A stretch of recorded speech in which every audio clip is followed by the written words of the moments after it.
It's Rev Lisa here with my sermon for the Feast of Pentecost, May 31st, 2020.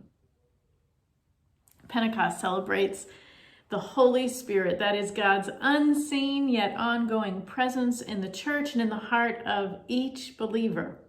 Just as families mark personal milestones, so the church celebrates the anniversaries of spiritual breakthrough moments in the life of Jesus and his disciples. Pentecost is one of those anniversaries for the church. One way of thinking about Pentecost is that it's the moment that the disciples became apostles. For example, in the life of Peter, the gospel tracks his story from first calling to active listener to obedient follower. Then you recall he fearfully denied Jesus 3 times, and then Jesus reestablished him, and he became a confident apostolic leader until his death.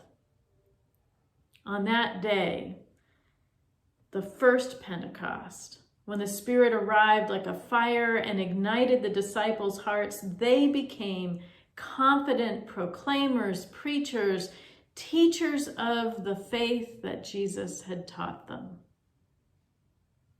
These early followers were often called people of the way.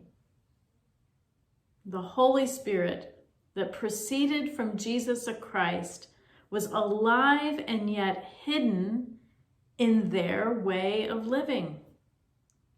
The power of the Spirit was experienced by the apostles in this new way that stretched them to share the good news to all people without the bias of traditional religion and free from societal constructs for who was important.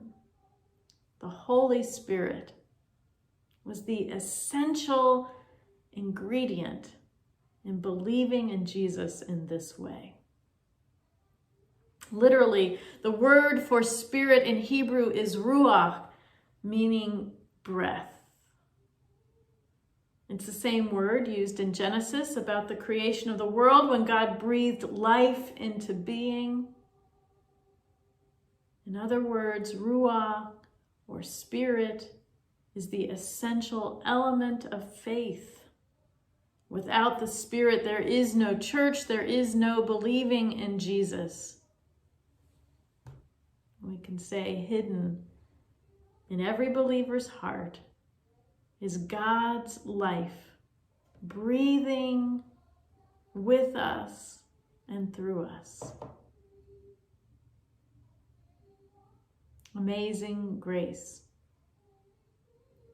That beloved song about God's redeeming love overpowering human weakness and sin has a line in it that always catches me, and it comes in the second verse. "'Twas grace that taught my heart to fear, and grace my fears relieved. How precious did that grace appear, the hour I first believed." Episcopalians don't often speak of the moment we first believed. We don't have revivals and altar calls. Yet shimmering are moments that stand out when we sense a strong, clear breath of God in us. We inhale, and spiritually we received something of God just when we needed it. Forgiveness, mercy, hope, wisdom came in those shimmering moments without even trying for it. Other times shimmer too when we confidently exhale, knowing what was ours to do, what was ours to say, and we reveal the life of God in us.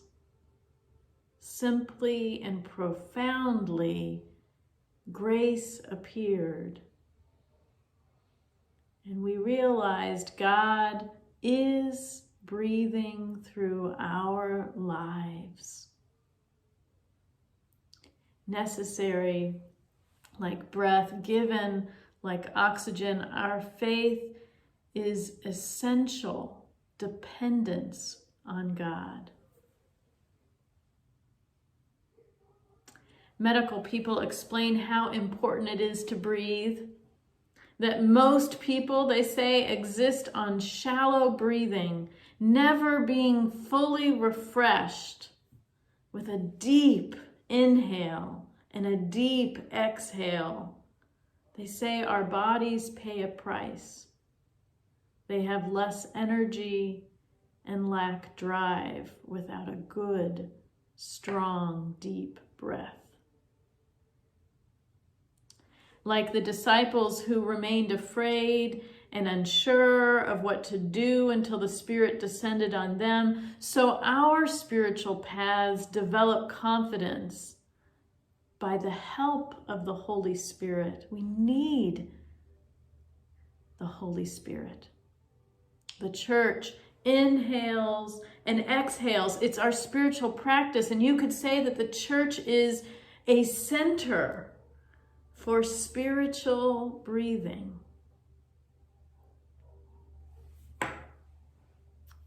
Reflect on your faith for a moment. Is it an essential element in your life? Are you taking a good, full breath?